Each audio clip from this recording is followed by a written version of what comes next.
Well, I guess, what do? We just introduce our next guest. Yeah, could do that.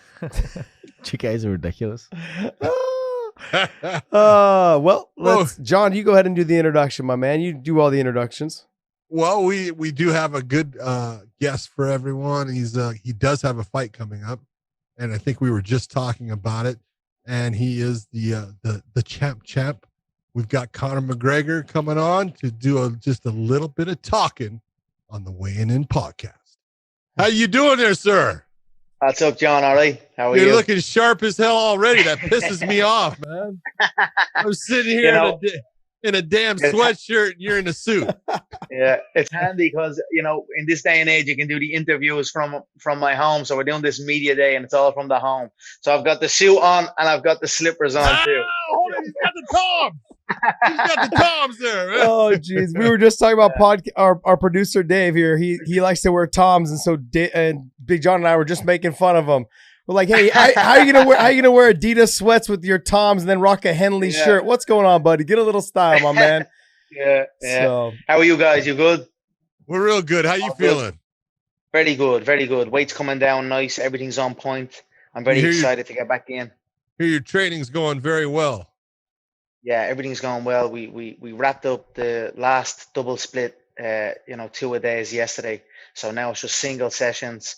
Get the body right. Let it heal after the heavy work, and go in and perform. How much you weighing about right now? I'm on track in a big way. This is by far the best I've ever done it.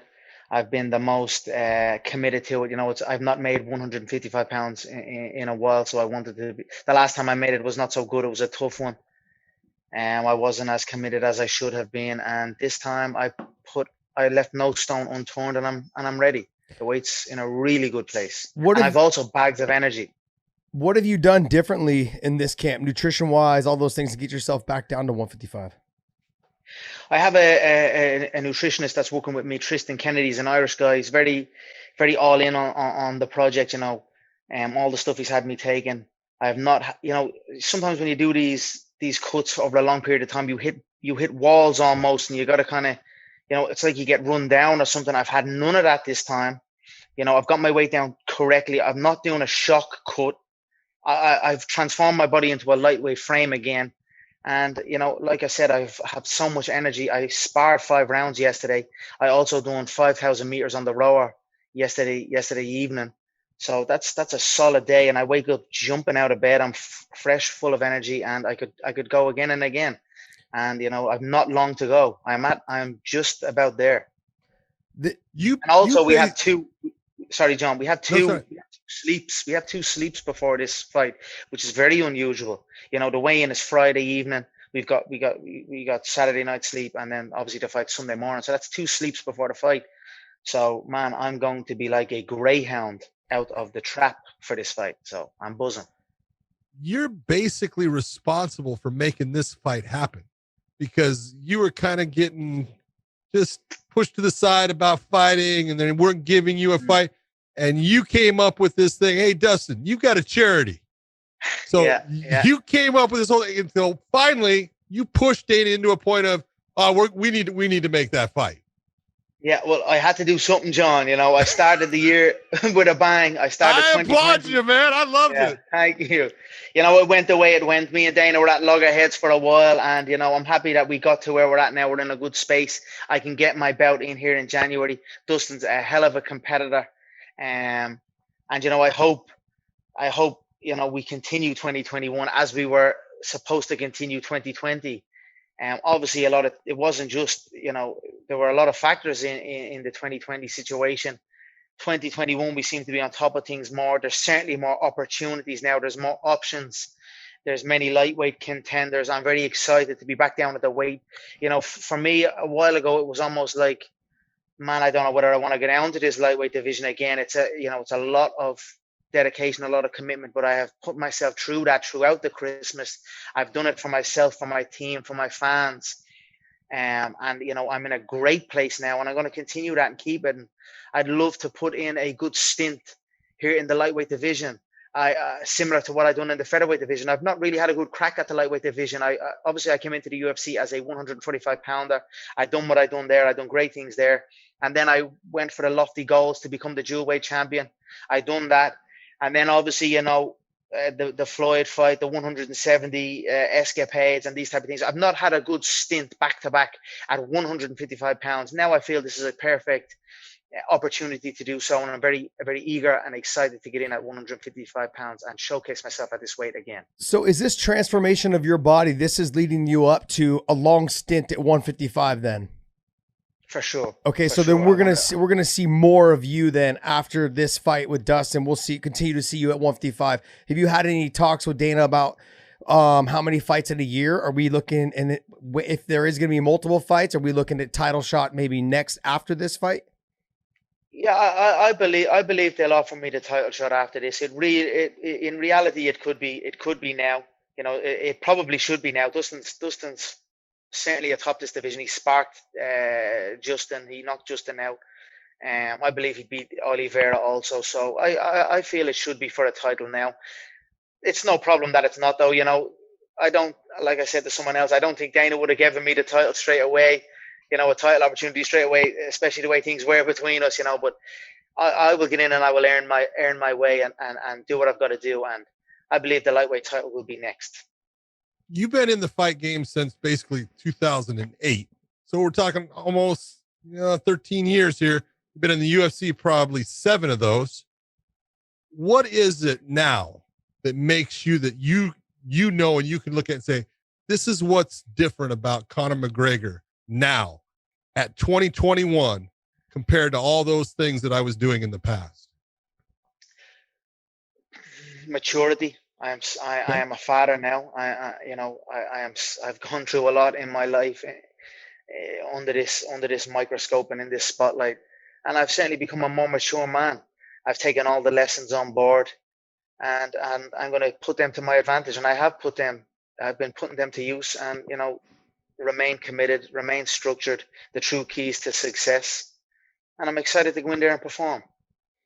I was reading an interview where you had brought up talks about you're going to continue to try and box, that there will be that you are trying to get to a title shot in boxing as well, not just in MMA. There was a lot of rumors that this lead up fight to Dustin was because he is southpaw, and there is talks with the Manny Pacquiao camp about potentially having that fight. Is that still in the picture? And is that in the picture this year, given that you've talked about doing a lot more MMA fights? Yeah, no, that is certainly how the southpaw bout came about with Dustin. Well, obviously, and that also he's number 1 in the rankings. I believe he's right atop the division. So, it makes sense to go back, but I certainly thought, prepare for a good southpaw, and Manny is in the wings waiting. I know those talks are intensifying, and, I believe sometime this year, maybe late this year, that bout will take place. And it'll be under discussions with the UFC, where we go with this, what's next. I do not want to sit around. I want to continue competition. I'm at my best, in competition. I need competition, guys. For me to be at my best, to be at my sharpest, it's not fair. It's not fair and complain. It's, how can I be at my sharpest and my absolute best if I have a bout and then a year goes by and I have another bout and a year goes by and another bout? I need to be getting in there. You know what I mean? Now, granted, I have replicated what being in there is like. I have a full 32-foot UFC spec cage. It's a throwdown cage with the UFC canvas, with the logos. I have been having behind closed door fights almost every second day. So it's not like I have not been, putting in that, but there is still a difference being under those lights. So I'm eager to get back in there. I hope. And now that there's many options, I think what happened in 2020 was there wasn't that many options. Khabib didn't want the fight. He doesn't want the fight. And that's as simple as that. So it is what it is. That kind of halted the post Cowboy situation.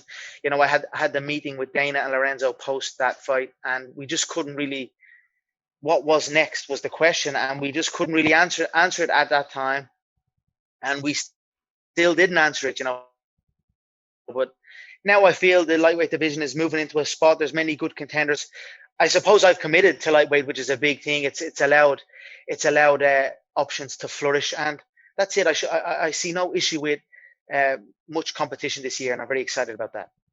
Well, if you get by Dustin Poirier, you've got Justin Gaethje and Charles Oliveira, Dan Hooker, Michael Chandler. There's all those guys. Which guy do you look at as the one that charges you up, gets you a little excited if you were going to pick one? Every single one of them, John. I'd go through every single one of them back to back, and I have no qualms with who it is. I have no, I'm happy for Hooker and Chandler in the co-main event. I know they're very excited about it. I know they're both eager to go out and put on a show and make a statement. They're very excited to see how that bout goes. I wish both men well, and if they're next, they're next. Obviously, you've got Gaethje and Oliveira in the mix as well. They may be competing also. I'm excited about that. I want them all, to be honest, John, every single one of them. So let's see what happens. I also heard the other day Dana done an interview with the McLife, and he was saying about Nate Diaz coming back down to 155 pounds. So that would be also pretty amazing for us to complete the trilogy at lightweight, possibly for a title. There's many exciting things.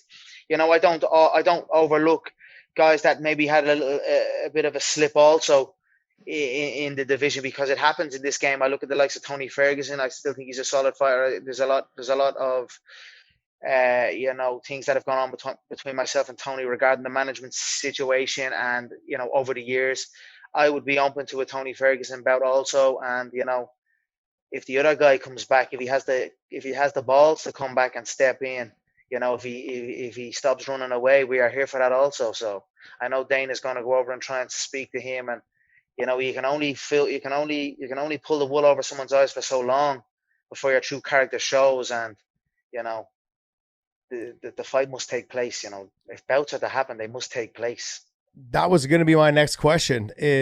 My next question is, after, if you were to beat Dustin Poirer, is there anything left for you in the division? I know there's a row of guys that you have not fought or you have not beaten, but is the Khabib fight the only one that really, really sparks your interest? Now, don't get me wrong. Those other guys are all great, but that's the one that I feel like you are really eyeing to get back at. You can't force a man to fight that doesn't want to fight, guys. Of course I want to correct that situation. I want to go in correctly in the mindset I'm in, with no external situations. There was a lot going on at that time. I was in a different mindset. It is what it is. The guy doesn't want to fight, and that's it. What can you do? For me, even the way the carry-ons of the Tony Ferguson situation, he's scheduled to fight that man 5 times, and then and then it's like, how can you not? Those fights have to take place. It doesn't matter about anything, wins, losses, anything. If fights have to take place, you've got to step up and man up and fight. If not, well, then you're not a true fighter, in my opinion. And the fact that there's so many great bouts to be had, it baffles me. We are not the same. If we get to compete again, make no mistake about it, it'll be a great fight, and I'll put on a show, and I'll show what's really what. But if not, it is what it is.